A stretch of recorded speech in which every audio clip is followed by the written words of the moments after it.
Office سے 4 بجے کے قریب وہ فری ہوا تھا۔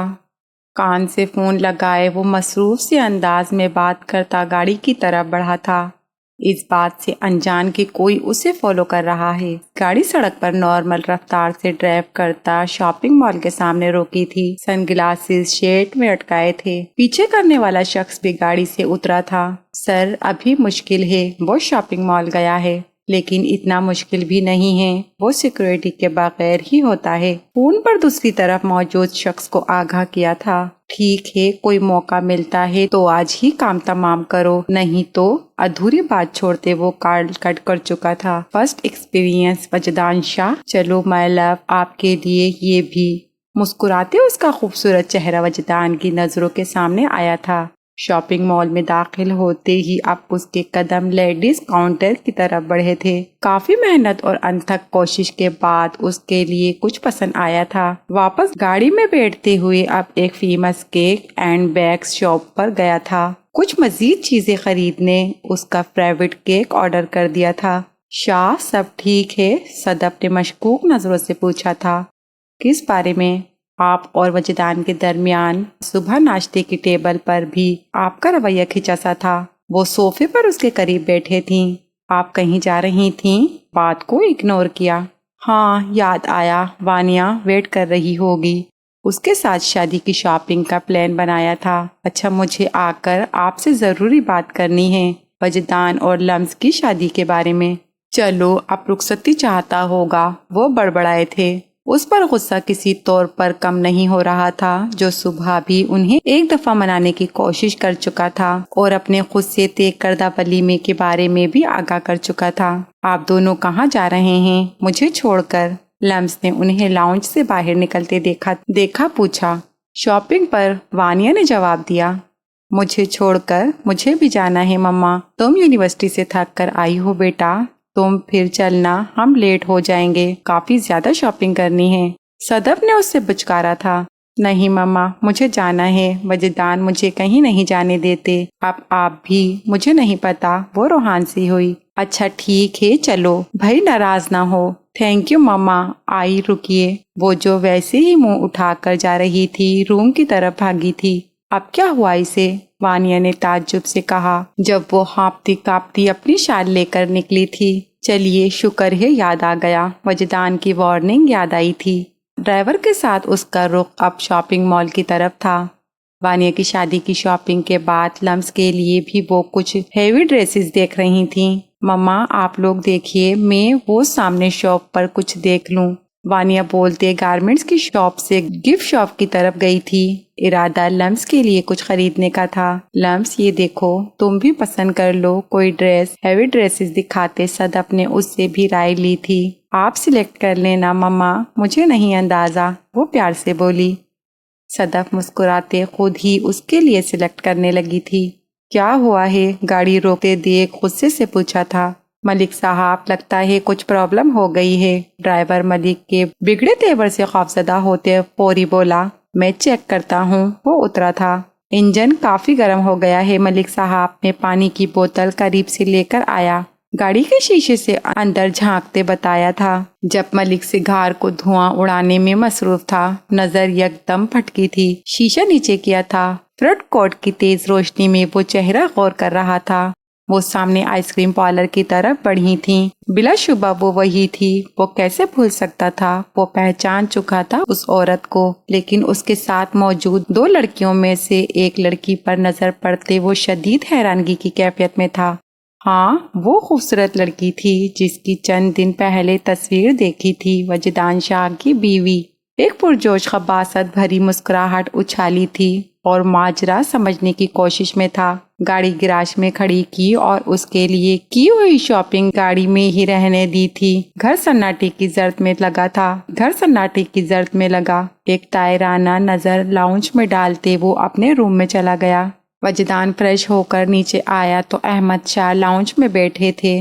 کیسے ہیں ڈیڈ؟ خوشگواری سے اس کے سامنے برجمان ہوئے تھے انہوں نے پوچھا تھا۔ کوئی جواب نہیں دیا۔ کب تک ناراض رہیں گے؟ ان کے جواب نہ دینے پر کہا۔ تمہیں کیا فرق پڑتا ہے؟ وہ تلخی سے گویا ہوئے تھے۔ پڑتا ہے تو آپ کو منا رہا ہوں، ورنہ آپ ابھی مجھے جانتے نہیں۔ آخری بات دل میں کہی تھی۔ سر کھانا لگاؤں آپ دونوں کے لیے؟ میڈ نے توجہ ملبوس کروائی تھی۔ موم کہاں ہیں؟ یکدم انہیں نہ پاتے خیال آیا۔ سر میم لوگ تو شاپنگ پر گئی ہیں۔ واٹ؟ کون کون گیا ہے؟ یکدم وہ الرٹ ہوا تھا۔ کھانا نہیں، ایک کپ اسٹرانگ چائے بنا لاؤ۔ میڈ کو متوجہ کیا اور وہ تینوں گئی ہیں۔ احمد شاہ نے اسے جواب دیا تھا۔ فون کیوں نہیں اٹھا رہی وہ؟ کیا پرابلم ہے تمہیں؟ آ جائیں گی، اور تمہاری ماں کا فون روم میں ہی ہے۔ اس کی بے چینی دیکھتے پوچھا۔ ماما اور وانی آپی کل کیا دن ہے؟ آئس کریم کھاتے پوچھا۔ ٹیوزڈے، صدف نے آرام سے جواب دیا۔ نہیں کچھ خاص، مطلب کچھ ہوتا ہے اس دن، آپ کو یاد نہیں؟ وہ نکاح تو نہیں، پر اپنی برتھ ڈے ضرور یاد کروانا چاہ رہی تھی۔ کیا مطلب لمس؟ ہر ویک میں ایک ٹیوزڈے ہوتا ہے، اس میں کیا خاص ہے؟ وانیہ نے اس کی معصوم ایکسپیرینس دیکھ کر مسکراہٹ ضبط کی تھی۔ اچھا ٹیوزڈے ہوتا ہے، پر ڈیٹ بھی نہیں یاد آپ لوگوں کو؟ وہ اداس ہو گئی تھی۔ صدف اور وانیہ نے ایک دوسرے کو دیکھا تھا۔ آج کتنے عرصے بعد باہر آتے فضا میں سکون محسوس ہوا تھا۔ آپ ہی آپ کے بھائی کی غیر موجودگی میں وانیہ نے آنکھیں دکھائیں۔ آئس کریم کھانے کے بعد وانیہ اور لمس جو باتیں کرتے گاڑی کی طرف بڑھ رہی تھیں۔ آپ کا فون؟ لمس نے رنگ ٹون سے متوجہ ہوتے وانی سے کہا۔ اپنا تو وہ لائی ہی نہیں تھی۔ بھائی کا لنک جگمگاتے دیکھ ریسیو کیا۔ جی بھائی، کہاں ہو تم لوگ؟ وجدان نے بے سکونی کی حالت میں پوچھا۔ گھر واپس آ رہے ہیں، کہیں رکنے کی ضرورت نہیں، جلدی گھر ہی واپس آؤ، اور ڈرائیور کو فون دو۔ جی بھائی۔ ڈرائیور کو فون دیا جو اسے پتہ نہیں کیا کیا ہدایت دے رہا تھا۔ ماما وجدان سے بچا لینا مجھے۔ گاڑی سے اترتے لمس نے آہستہ سے صدف کو مخاطب کیا تھا۔ کچھ نہیں کہے گا، میرے ساتھ تھیں تم، صدف نے اس کے ڈرنے پر کہا۔ وجدان کو لاؤنج میں ٹہلتا دیکھا، جو لمس کو کھا جانے والی نظروں سے دیکھ رہا تھا۔ وہ فوری صدف کے پیچھے ہوئی تھی۔ کیا پرابلم ہے تمہیں؟ میرے ساتھ تھی وہ، صدف نے اسے سامنے کرتے کہا۔ بھائی آپ کو نہیں پتا راستے میں کتنی برائیاں کی ہیں آپ کی بیوی نے آپ کی۔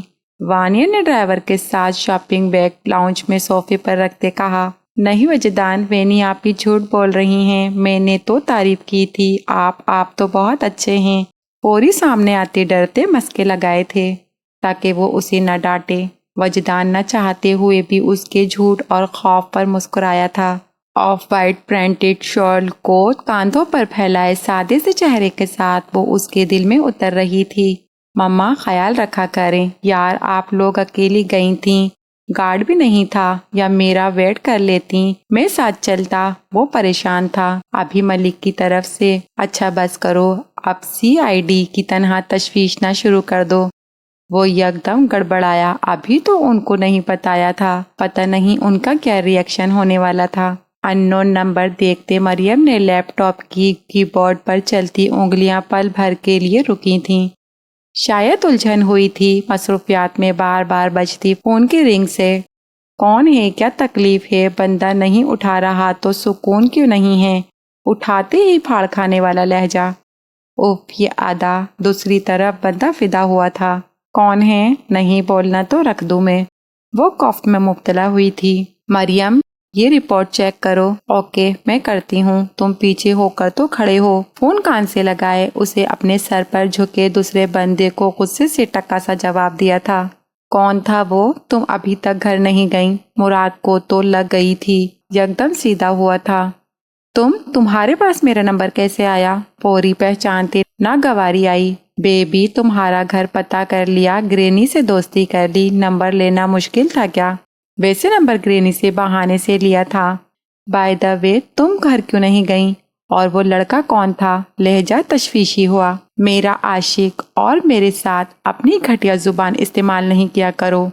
اشارہ بیبی کہنے کی طرف تھا۔ اور فرسٹ وان اب دماغ نہ کھاؤ، ایویں ہی شوخا پیچھے پڑ گیا ہے۔ مریم چیئر سے ٹیک لگاتے منہ میں بڑبڑائی تھی۔ کیا بکواس ہے یہ؟ مراد کو پتہ نہیں کیوں عاشق کہنا برا لگا، اور اپنی بے عزتی بھی۔ دیکھو میں نے تمہاری مدد کا بدلہ چکا دیا ہے، برائے مہربانی اب میری جان چھوڑو۔ بولتے ہی خوف سے فون رکھا تھا۔ عجیب مصیبت، بال کانوں کے پیچھے کرتے وہ کام کی طرف متوجہ ہوئی۔ مراد فون دیکھتے دانت پیستا رہ گیا، جس نے بس اسے تھینک یو کے بہانے فون کیا تھا۔ کدھر؟ راستہ روکا تھا۔ ڈنر کرنے کے بعد وہ بچ رہی تھی اس سے۔ تیزی سے سب کے رومز میں جانے کے بعد وہ بھی اپنے روم کی طرف جا رہی تھی۔ مجھے سونا ہے، راستہ دیں، نظر جھکائے ہی کہا۔ فون کہاں تھا تمہارا؟ سمجھ نہیں آتی میری باتیں؟ یہاں کچھ جلدی فٹ کیوں نہیں ہوتا؟ اس کی کن پٹی پر 2 انگلیاں رکھتے کہا۔ آپ نے کہا تھا مجھے ڈانٹیں گے نہیں وجدان۔ کس نے اور کب کہا تھا جی؟ مسکراہٹ ضبط کرتے اسے اپنی طرف کھینچا تھا۔ اتنی پیاری کیوں ہو؟ اس کے کان میں سرگوشی کرتے اس کی بے داغ پیشانی پر لب رکھے تھے۔ ابھی وہ مزید کچھ کرتا کہ اس کے چہرے کی طرف جھکتے دیکھا تھا۔ خود کو دیکھتا پا کر وجدان پھر سے بے اختیار جھکا تھا، جب اپنے دونوں ہاتھ اس کے ہونٹوں پر رکھے مزید کوئی حرکت کرنے سے باز کیا تھا۔ مجھے روکا نہیں کرو، بلیو می، شدید والا پیار آتا ہے۔ اس کا ہاتھ ہٹاتے کہا۔ اب جلدی سو جاؤ sweetheart, meet you tonight. اسے بولتے وہ چلا گیا تھا۔ لمس بھی فوری روم کی طرف بڑھی اور اس بار لاک کرنا نہیں بھولی تھی۔ Finally done. روم کو ستائشی نظر سے دیکھا۔ وہ پہلی بار کچھ دل سے کر رہا تھا۔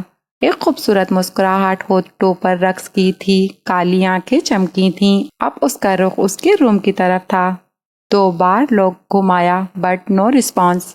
لاکڈ حفاظتی تدبیر۔ Not bad darling. وہ زیر لب مسکراتے دوبارہ اپنے روم کی طرف بڑھا تھا۔ سائڈ ٹیبل کی ڈرو الٹتے پلٹتے چابی لیتے وہ دوبارہ باہر گیا۔ کلک کی آواز سے نوب گھمائی۔ وہ روم میں داخل ہوا۔ ہلکی سی لیمپ کی پیلی روشنی اور اس کی خوشبو نے اسے حصار میں جکڑا تھا۔ گھٹنوں کے بل اس کے بیڈ پر جھکا تھا، جو کمفرٹ سینے تک اوڑھے سائٹ لیے مزے سے مہر و خواب تھی، اور وہ پاگل تھا جس نے اتنی تیاری کی تھی۔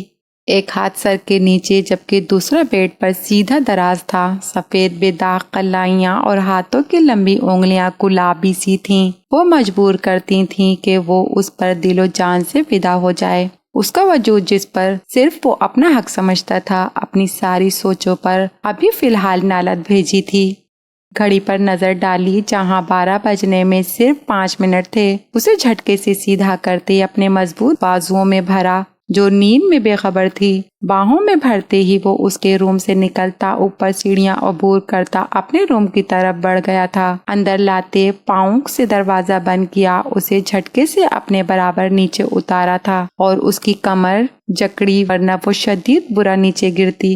لمس نیند میں کھسمسائی تھی۔ اپنے وزن پر کھڑے ہونے سے ویک اپ لمس، اس کے کان میں جھکتے کہا۔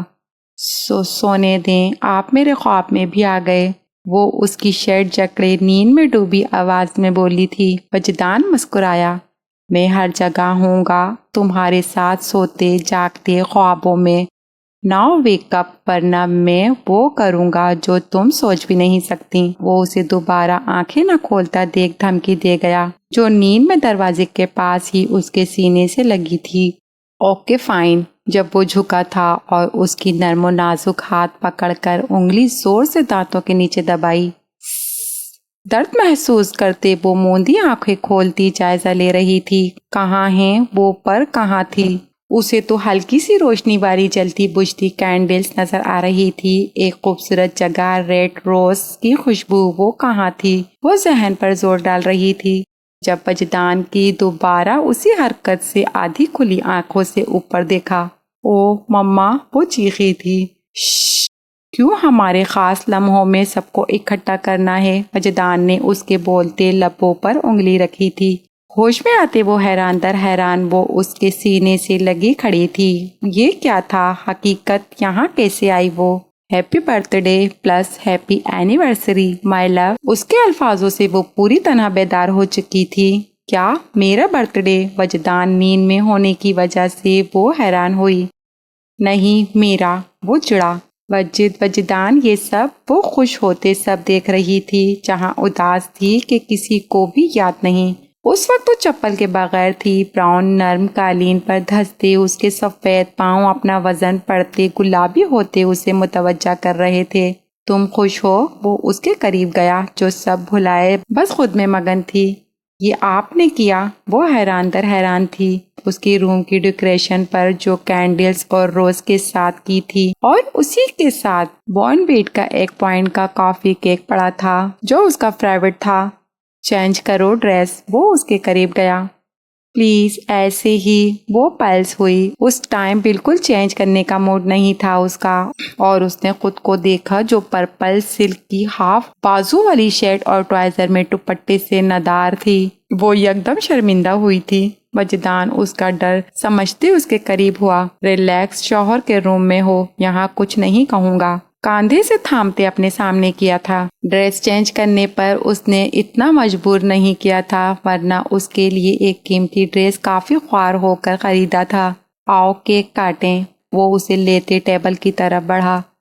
وہ کیک کاٹنے لگی جب وجدان نے اس کی کمر پر ہاتھ رکھتے چھری چلاتے اس کے ہاتھ پر اپنا ہاتھ دھرا۔ لمس کے ہاتھ کانپے تھے۔ ہماری اینیورسری بھی ہے تو میرا بھی حق بنتا ہے نا؟ کیک کاٹتے وہ اس کے کان کے قریب بولا۔ وہ خود میں سمٹ رہی تھی۔ پیس کرتے وجدان نے اسے کھلایا۔ مجھے وہ اسے بھوکوں کی تنہا خود کھاتے دیکھ غصہ ہوا جو اس سے انجان کیک کھانے میں مصروف تھی۔ کھا لیں، وہ مصروف بھرے منہ سے بولی۔ یہ کیک اس کی کمزوری تھا، کیا وجدان نہیں جانتا تھا یہ؟ تم کھلاؤ، وہ چباتے بولا۔ آپ کے ہاتھ کرائے پر گئے ہیں، وہ سوچ سکی، اسے بول کے مرنا تھوڑی تھا۔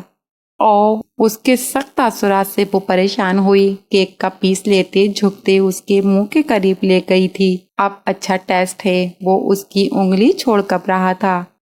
پلیز، وہ روحان سی ہوئی۔ تنہائی میں پھولوں کی مہک، صرف کینڈلز کی جلتی بجھتی روشنی، وہ اور اس کا عجیب احساس، یہ سوچتے دل کی دھڑکن تیز ہوئی تھی۔ وہ کبھی کبھی کافی اسٹرینج لگتا اور کبھی انتہا سے زیادہ کیئرنگ۔ وہ اس کی سائیکی اپنے بارے میں کبھی سمجھ نہیں پائی تھی۔ میرا گفٹ، وجدان کی اگلی فرمائش پر وہ جی بھر کر کڑی۔ برتھ ڈے کا احساس کر کے وہ گفٹ اس سے مانگ رہا تھا۔ میں نے تو نہیں لیا، وجدان نظریں جھکائے اسے شرمندگی ہوئی تھی۔ کیوں نہیں لیا؟ لمس، مجھے چاہیے گفٹ۔ مسکراہٹ ضبط کی تھی۔ مجھے یاد نہیں آیا، آپ دے مجھے، میری برتھ ڈے تھی نا؟ وہ شرم پرے ہٹاتے لڑاکا عورتوں کی طرح گری آنکھیں چھوٹی کرتے بولی۔ اور میری اینیورسری، اس نے بھی جتایا۔ تو میری بھی تھی نا، پھر مجھے بھی دیں۔ وہ منہ پھیلاتے اس کے روم میں اس کا حق جتاتے وجدان کو اپنے دل کے قریب لگی تھی۔ کیا چاہیے وجدان کی جان کو؟ وہ اسے کھینچتے بولا جو ڈائریکٹ اس کے سینے سے لگی تھی۔ مجھے جانا، وجدان وہ پل میں خوفزدہ ہوئی تھی۔ کہاں ڈارلنگ، ابھی تو گفٹ رہتا ہے، وہ اس کی کمر جکڑتے بول رہا تھا۔ نہیں چاہیے۔ تنہائی اور اس کی کربت میں خوف محسوس ہوا تھا۔ پر مجھے دینا بھی ہے اور لینا بھی ہے، خمار آلود لہجے میں کہا۔ تم میرے لیے سب سے اسپیشل ہو، مجھے نہیں پتا میں کب تمہارا ایڈیکیٹ ہو گیا۔ کچھ کہوگی نہیں میرے لیے؟ وہ اکسا رہا تھا۔ مجھے نہیں پتا وجدان، آپ کی فیلنگز کو۔ چند پل وہ کچھ سوچتی رہی تھی، پھر بے اختیار وہ اپنے پاؤں اس کے پاؤں پر رکھ کر اونچی ہوئی تھی۔ وجدان کو اس کا نرم احساس اپنے ماتھے پر محسوس ہوا تھا۔ باقی لمس وہ بول ہی نہیں پا رہی تھی۔ میری زندگی کا سب سے پیارا گفٹ آپ یہاں بھی چاہیے۔ مسکراتے اپنے گالوں کی طرف بھی اشارہ کیا تھا۔ نہیں، انکار کرتے اپنا چہرہ فوری اس کے سینے میں چھپایا تھا۔ لمس کو اس کے ہونٹ کان سے ہوتے کاندھوں پر محسوس ہوئے تھے۔ اس کی حرکت سے اب بس وہ اس کے سہارے کھڑی تھی۔ کبھی تو اظہار کر دو، شدت سے انتظار ہے مجھے، وہ بولتے پیچھے ہوا تھا۔ اس کے قریب ہوتے اپنے ٹرائزر کی پاکٹ سے رنگ لیتے وہ جھکا۔ مجھے یہی تمہارے لیے پسند آئی تھی۔ Will you marry me؟ شرارتی نظروں اور انداز سے پوچھا۔ Say yes؟ اسے چپ دیکھ کر اس کے ہاتھ پر زور دیا جو اس مغرور شہزادے کے پل پل بدلتے انوکھے رویوں سے حیران تھی۔ کیا تھا وہ شخص؟ رب سے حلیے میں وہ اس وقت اس کا دل دھڑکا چکا تھا۔ لمس نے ہلکا سا مسکراتے سر ہاں میں ہلایا۔ آج یہیں سو جاؤ میرے ساتھ، دل بالکل نہیں لگے گا میرا۔ اس کا ہاتھ پکڑتے وہ اسے خود سے لگاتے تنگ کر رہا تھا۔ وجدان وہ اس کے سینے سے لگی رونے والی ہوئی تھی۔ میرا نام جب ایسے لیتی ہو نا، دل بے قابو ہو جاتا ہے، نہیں لیا کرو، برا ہوگا ورنہ تمہارے لیے۔ یہ کمپلیمنٹ تھا یا دھمکی؟ لمس سمجھ نہیں پائی۔ ڈمپل کوئن، کر لو کچھ دن سکون، جلد ہی تمہارا سارا سکون غارت کرنے والا ہوں میں، پھر تم روک کے دکھاؤ مجھے۔ وہ اسے دھمکاتے ماتھے پر جھکتے بول رہا تھا۔ لمس کا دل زور سے دھڑکا تھا، اس کے گھمگیر اور معنی خیز لہجے سے۔ وہ اس کے دیے گفٹ میں اپنے لیے خریدا ہوا ڈریس اور ڈھیر ساری چاکلیٹس پھیلائی تھی۔ بیڈ پر لیٹتے اسے نیند کہاں آ رہی تھی۔ یہ اس کو یادگار برتھ ڈے اور خوبصورت شام لگی۔ وجدان کے رنگ میں آہستہ آہستہ ڈھل رہی تھی۔ وہ شدت پسند تھا اس کے معاملے میں۔ اب اپنی رنگ فنگر میں ڈیزائن سی قیمتی رنگ دیکھتے وہ مسکرائی اور لاشعوری میں وہ ہونٹ رکھ چکی تھی اس پر۔ وانی وجدان کے روم میں گئی۔ بھائی اٹھیں، وہ اسے اٹھاتے بولی، جو کمفرٹ اوڑے نیند میں بے خبر تھا۔ وانی پلیز، میں رات میں لیٹ سویا ہوں، ڈونٹ ڈسٹرب، وہ کروٹ لیتے بولا۔ ہم آپ کی بیوی کو برتھ ڈے وش کرنے کے لیے جلدی اٹھے ہیں اور آپ ہیں کہ اٹھ ہی نہیں رہے۔ وہ غصہ ہوئی۔ مجھے نہیں کرنی، جاؤ تم لوگ کرو فضول چونچلے۔ نیند میں بھی اس کی آواز سخت تھی۔ وہ اس کے ساتھ ٹائم گزارتے۔ رات 2 بجے کے قریب سویا تھا اور اب کم از کم اس کا ایسا کوئی بھی ارادہ نہیں تھا۔ وینی حیران ہوتے باہر نکلی کیونکہ وہ کسی صورت بھی نہیں اٹھنے والا تھا جب اس کی نظر روم میں ایک سائڈ پر سمیٹے ہوئے روز اور کینڈلز پر پڑی۔ اچھا بچو، کتنے چالاک ہیں آپ، وہ سب سمجھتے مسکراتے باہر نکلی۔ کیک ٹرالی میں سجائے اور پیاری سی ڈیکوریشن کیے وہ تینوں اس کے روم کی طرف بڑھے تھے۔ Happy birthday my cute girl, صدف اس کے ساتھ بیڈ پر بیٹھتے ماتھے پر بوسہ دیتے بولی۔ وہ نیند میں کھسمساتی اٹھی اور ان تینوں کو دیکھ کر فوری بمشکل نیند بھگاتے اٹھی تھی۔ مما تھینک یو، آپ کو یاد تھا، وہ ان کے گلے لگتے خوشی سے بولی۔ جی ہمیں یاد تھا، پر سرپرائز دینا تھا۔ Happy birth day and anniversary لمس بیبی، ونی نے بھی اس کے پاس جاتے گڈ وشز دیں۔ لو یو وینی آپی، وہ گلے لگتے پرمسرت لہجے میں بولی۔ ہیپی برتھ ڈے بیٹا، احمد شاہ نے اس کے سر پر پیار کرتے کہا۔ وہ اسے کسی بھی تنہا ماں باپ کی کمی فیل نہیں کروانا چاہتے تھے، نہ چاہتے بھی لمس کی آنکھوں میں آنسو آئے ان کی محبت پر۔ آج نہیں رونا میری بیٹی نے، صدف نے آنسو صاف کرتے اسے خود سے لگایا۔ مما یہ اس لیے رو رہی ہے کیونکہ بھائی نہیں آئے۔ سوری لمس، آپ کے شوہر شاید رات میں لیٹ سوئے ہیں، اسی لیے آپ اٹھ نہیں پا رہے، وینی نے اسے تنگ کیا۔ جی نہیں، وہ بڑبڑائی۔ وینی نہ تنگ کرو بیٹا، احمد شاہ نے اسے کیک کی طرف متوجہ کیا۔ ویسے لمس سب سے پہلے ہم نے وش کیا ہے نا، وینی نے کیک کھاتے شرارتی نظروں سے پوچھا تھا، جسے وہ جانتی ہو۔ نہیں وجدان، اوہ ہاں آپ لوگوں نے ہی کیا، وہ ہونٹوں پر ہاتھ رکھتے بڑبڑائی، ابھی سچ بولنے والی تھی۔ میرے کان میں بتا دو کیسے وش کیا تھا بھائی نے، وہ اس کے قریب ہوتے پھر سے تنگ کرتے بولی تھی۔ آپی، وہ روحان سی ہوئی، وجدان کی رات کی حرکتیں سوچتے وہ شرم سے لال ہوئی تھی۔ ہائے مائے گلاب، وہ اسے خود سے لگاتے پیار سے بولی۔ وہ شرمندہ ہوتے مسکرائی۔ سب نے اسے گفٹ دیے جسے وہ خوش دلی سے لے رہی تھی، پر سب سے خاص وہ رنگ تھی جو اس نے دی تھی۔ تمہیں جو کام کہا اگلے 15 منٹ میں اس کی تفصیل چاہیے، سوشل میڈیا چیک کرو، ضرور کوئی سراغ ملے گا۔ جی ملک صاحب۔ کچھ ٹائم بعد اس بندے کا میسج موصول ہوا تھا۔ ملک کے چہرے پر شاطرانہ مسکراہٹ تھی۔ آپ کا کام ہو گیا ہے، پکچر سینڈ کی تھی جس میں 3 لوگ تھے۔ احمد شاہ کو تو وہ پہچان گیا تھا، اور وہ عورت بلا شبہ وہی تھی جو اس رات کے بعد آج دیکھی تھی، اور ساتھ وجدان شاید اس کی گریجویشن کی ڈگری کمپلیٹ ہونے کی پکچر تھی، جو واحد پکچر سوشل میڈیا پر اس کی فیملی کی تھی۔ وہ عورت وجدان شاہ کی ماں ہے اور وہ لڑکی اس کی بیٹی نہیں بہو ہے، مطلب جس لڑکی کو میں ڈھونڈ رہا تھا وہ وجدان کی بیوی ہے۔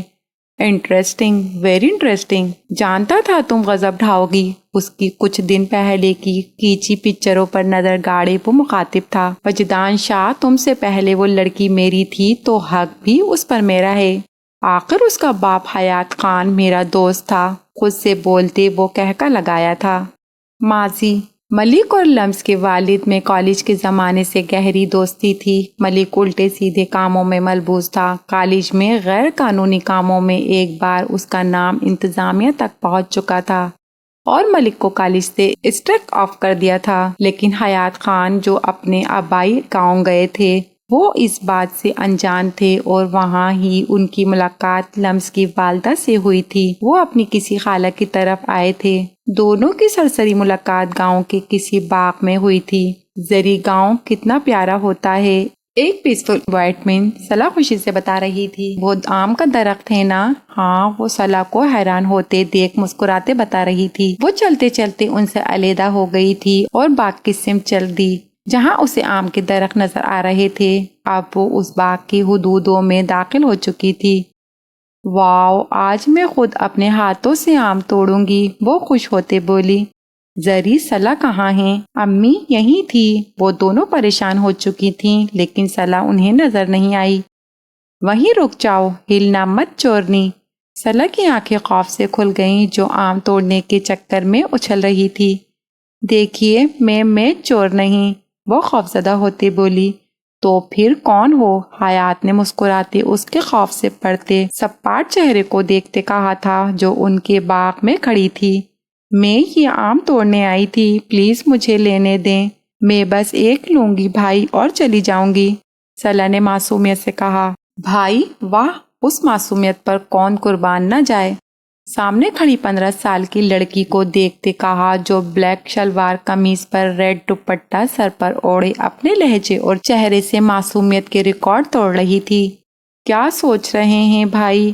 آپ یہ پیسے لے لیں پر مجھے ہاتھ سے توڑنے دیں آم پلیز، سوچ میں ڈوبے دیکھ گرے آنکھیں والے لڑکے سے کہا جو اسے پورے چہرے میں اسے اٹریکٹ کر رہی تھی۔ ایک شرط پر، پہلے مجھے بھائی کہنا بند کرو اور بتاؤ کہاں سے ہو تم؟ وہ اب قریب آیا تھا۔ اوکے، میں آپ کو بھائی نہیں کہوں گی پر مجھے توڑنے دینا please.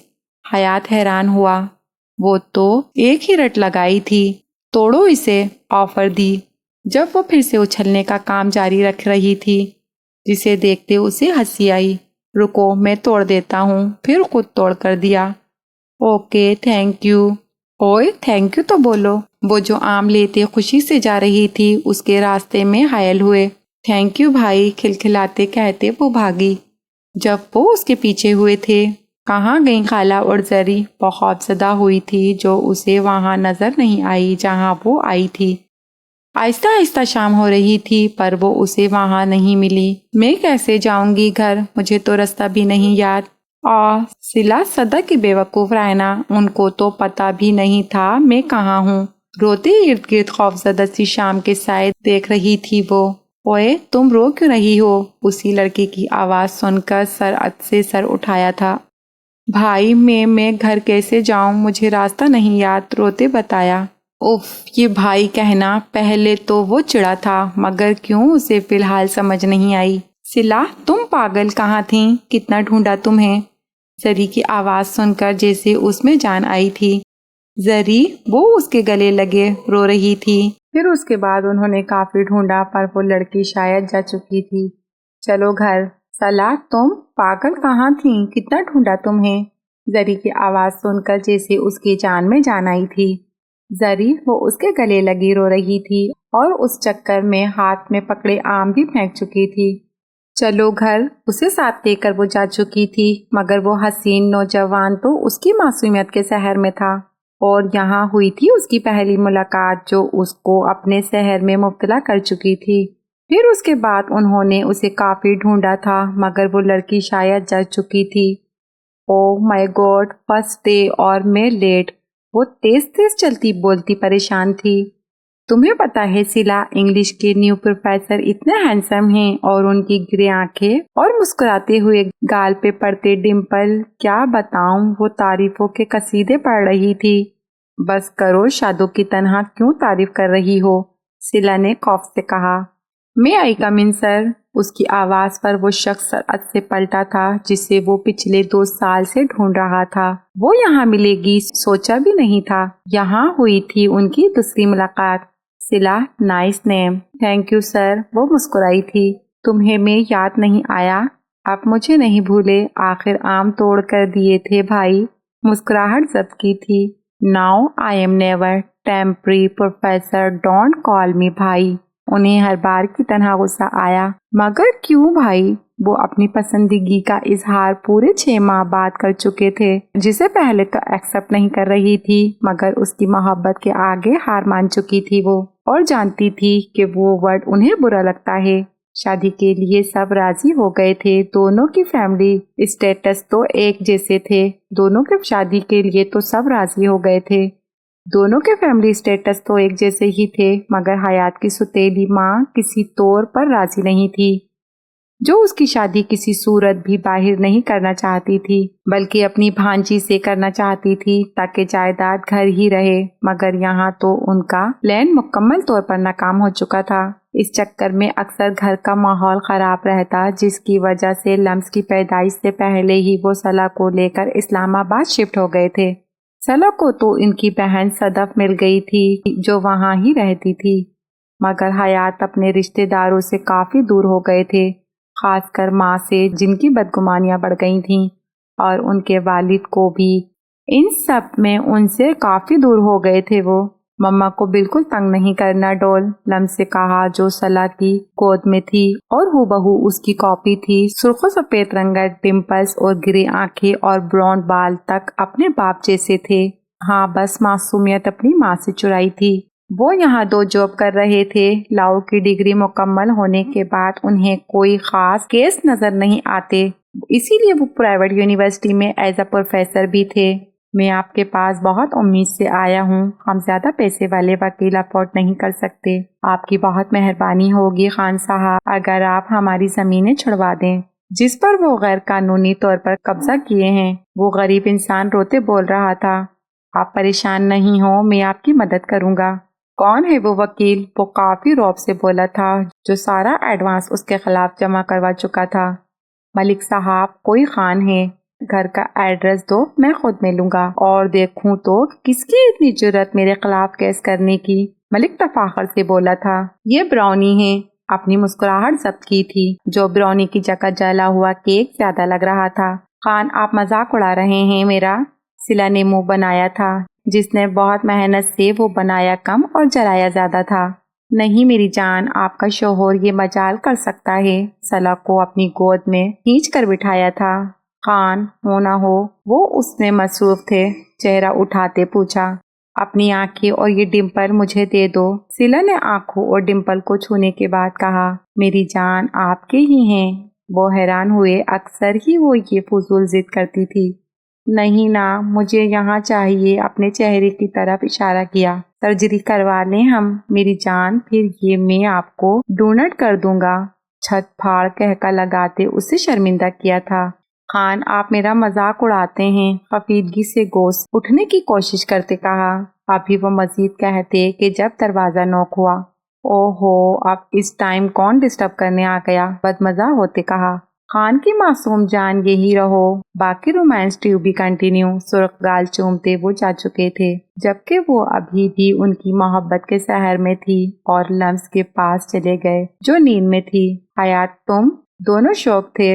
Rahman, what a present surprise. Khan, دونوں شوق تھے۔ خان بھی خوش ہوا تھا، پرانے دوست کو دروازے پر دیکھ۔ حیات، تم دونوں شوق تھے۔ Rahman, what a present surprise. Khan بھی خوش ہوا تھا، پرانے دوست کو دروازے پر دیکھ کر دونوں خوشی سے بغل گیر ہوئے تھے۔ تو تم اس سلسلے میں آئے ہو؟ دیکھو رحمان، وہ غریب لوگ ہیں، میں نے کیس اسٹڈی کیا ہے، اور وہ پراپرٹی اللیگلی طور پر تمہارے پاس ہے، تو تم دوست کے لیے یہ کیس نہیں چھوڑو گے۔ ملک غصے میں آیا تھا۔ دیکھو ملک، تم غلط ہو، سو سوری، میں کچھ نہیں کر سکتا، اسے صاف منع کیا تھا۔ تم جانتے نہیں ہو مجھے ابھی۔ حیات خان، تم پنگا کس سے لے رہے ہو؟ وہ زمین مجھے اشد چاہیے، سمجھے، اور تم باز رہو اس معاملے سے، ورنہ مجبوراً میں ہماری دوستی بھول جاؤں گا۔ تو تم مجھے دھمکی دے رہے ہو؟ ملک رحمان، چاہے تم جتنی مرضی بڑے سیاسی انسان یا غنڈے ہو، مجھے فرق نہیں پڑتا، سمجھے۔ بابا، بابا کی جان، مما کے پاس جاؤ، بابا آ رہے ہیں اندر، لمس کو پچکارا تھا۔ ملک کی نظر تو پھٹک پھٹک کر اسی بچی کی طرف جا رہی تھی جو لمس 3 یا 4 سال کی گلابی سی بچی تھی۔ براؤن بال، گری آنکھیں، نہ جانے کیوں وہ اس کی ہوس میں مبتلا ہو رہا تھا۔ ایک چمک تھی جو اس کا جوان روپ بھی اپنی آنکھوں میں سوچ رہا تھا۔ نو بابا پاس جب وہ بات کا انکار کرتے خان کی گود میں چڑھ کر بیٹھ چکی تھی۔ بابا کا پیارا بچہ اس کے گال چومتے گود میں اٹھایا تھا۔ ملک، میرے خیال سے تمہیں جانا چاہیے کیونکہ میں تمہاری مدد نہیں کرنے والا۔ واضح انکار کرتے وہ اسے باہر کا راستہ دکھا چکے تھے۔ ملک تیش کھاتا رہ گیا تھا اور یہ انکار کسی صورت نہیں قبول تھا۔ دھندلی سی وہ رات یاد آئی تھی جب وہ اس بچی کو وہاں سے لینے گیا تھا، مگر اس سے پہلے وہاں سے کوئی عورت اسے لے کر گئی تھی اور وہ عورت وجدان شاہ کی ماں تھی۔ ملک کے اپنے مقاصد ناکام ہوئے تھے، لیکن وہ نہیں جان پایا تھا کہ وہ اسے کہاں لے کر گئی تھی اور نہ کبھی جان پائے گا۔